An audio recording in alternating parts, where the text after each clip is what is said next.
Attorney General Merrick Garland announced on Thursday that he has appointed a special counsel to look into Joe Biden's handling, or should we say mishandling, of classified documents when he was in the Obama administration serving as vice president. Now, I have three theories as to what may be going on here, and I'm going to go over them. And you can tell me what you think in the comments below. Let's get into it. Hey everyone, welcome to the channel where we are the antidote to the daily onslaught of radical woke Marxist propaganda. Now, the pressure was mounting on AG Garland to appoint a special counsel after a second batch of classified documents were found that Biden mishandled. You can't make this stuff up, folks. How do we know he mishandled them? Because Joe Biden was vice president when he handled the classified documents in question, and he did not have the presidential authority because he was not a president at that time. And for our liberal friends watching, it doesn't matter that he's president now. He committed a crime when he was not president, and that matters in a constitutional republic. That's an important distinction, and more on that in a bit. Now, this second batch was revealed just days after it was revealed that Biden's attorneys turned over classified documents that were kept at the Penn Biden Center in the D.C. swamp. The Penn Biden Center was a so-called think tank, and it turns out that it was funded in part by communist Chinese government money through dark money channels. So if it was funded by China, don't you think that the Chinese paid for something? Do you think that they're going to fund something called the Penn Biden Center just for the hell of it? Because they're really nice guys? So let's step back a couple of layers.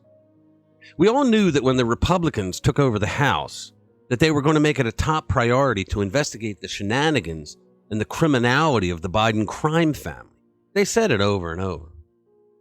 What we never dreamed would happen is that Biden himself would help the investigators. I mean, the people that are in his inner circle, in the inner circle of President Potato Head, are a group of morons. But are they really so incompetent that they would hand over damning evidence against their boss? And these so-called aides who handed over the classified documents to the DOJ were Biden's lawyers. Folks, if they turned those documents over without Biden's approval, they would be disbarred. A lawyer cannot do anything that would hurt his or her client without the approval of the client first.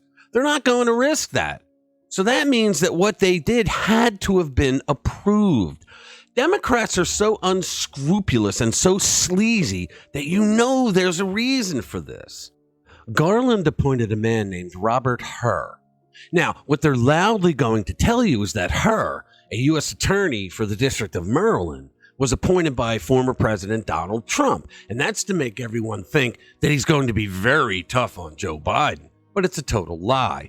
Hur was a law partner with Christopher Wray, the disgraced FBI director who has turned the Bureau into an intelligence apparatus instead of a law enforcement agency, and has allowed the FBI to turn on the American people who are not in the good graces of the Democratic Party. Now, Hur was also Rod Rosenstein's top lieutenant. Rosenstein, if you remember, was the Deputy Attorney General insider during the 2016 Russian collusion nonsense, who eventually appointed Robert Mueller to become special counsel so that he could spend over 2 years wasting taxpayer dollars investigating something they all knew never happened. Now, I say they knew because Bruce Orr, the then Deputy Associate Attorney General at the time, told a group of people at the DOJ, and Rosenstein was one of them, to not take the Steele dossier seriously because it was loaded with crap. And he knew that because his wife, Nellie Orr, wrote the damn thing. So whatever they want you to believe about this guy, Hur, don't believe it. The whole thing's a setup. Okay, so my first instinct was that Joe Biden has announced that he is running for re-election. So he wants to get this out in the open before election season really heats up next year.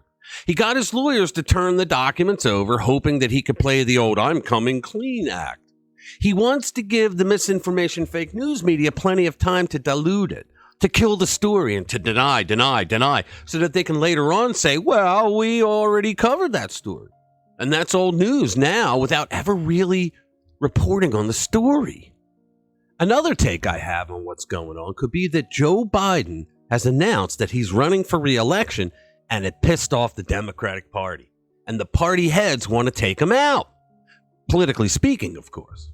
Biden is a brain-dead moron. And he screws everything up he does. And so the progressives of the party no longer have use for him. They no longer want to use Biden as a puppet for their agenda. They think that they can get another progressive in the White House instead, like a Gavin Newsom from California. Now, don't laugh, because even though he says he's not running, he's running. And the moderates don't like him because he makes the party look bad by pushing all the progressive crap that is destroying our country and is so vehemently hated by the American people. I mean, he's attacking gas stoves now. What's next is gas heat. They want the American people to get used to the government telling them that they can't use gas by attacking the stoves, and then they attack gas heat. This was all in the Green New Deal. They couldn't get it passed legislatively, so Biden is unconstitutionally doing it to us by executive order. Now, for those of you who didn't actually read the Green New Deal, what's in there is they expect all buildings and all people's homes to refit their homes if they have oil or gas in their homes for either the stoves, the water heater, or the heat. Do you know what that's going to cost each American and each business? These people are nuts, and they start off, they do these things incrementally.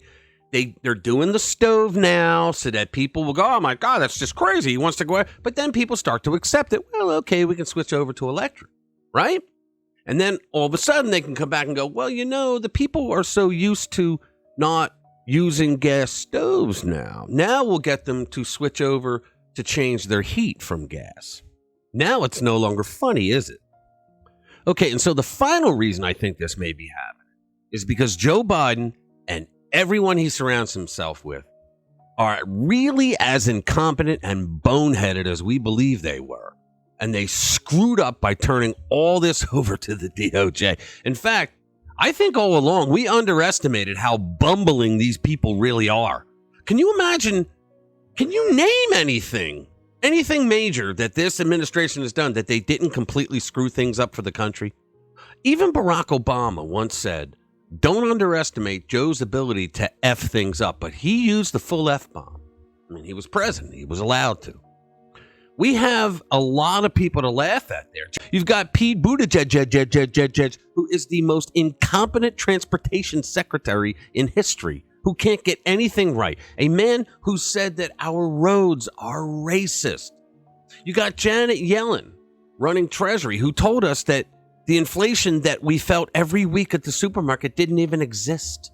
And then when the administration couldn't openly lie about it anymore, Yellen came out and said that it was just transitory. It's only transitory. No matter which it is, something is going on right now. And I don't yet think the media is knowledgeable about what exactly it is. But you know that the media has a track record of falling in line with whatever Democrats ask them to do. You know, Operation Mockingbird and all. All I know is that over the next few months, they're going to be interesting as hell, because this stuff that's going on with Biden and classified documents, especially after he made such a fuss about Donald Trump having documents at Mar-a-Lago. You see, the difference is that Trump was a president when he declassified those documents. And there are those two court cases, all right, and the official policy of the Department of Justice for years that say that a president has the authority to declare whatever he wants his presidential records to be, and that a president can classify and declassify at will, and that there is no procedure that a president has to go through for that. So I want you to write in the comments, if you will, please, and tell me, which do you think it is? If you have a fourth idea, let me know too. All right, so that's it. Check out the videos at the end. Thanks for spending time with us. We'll see you in the next one.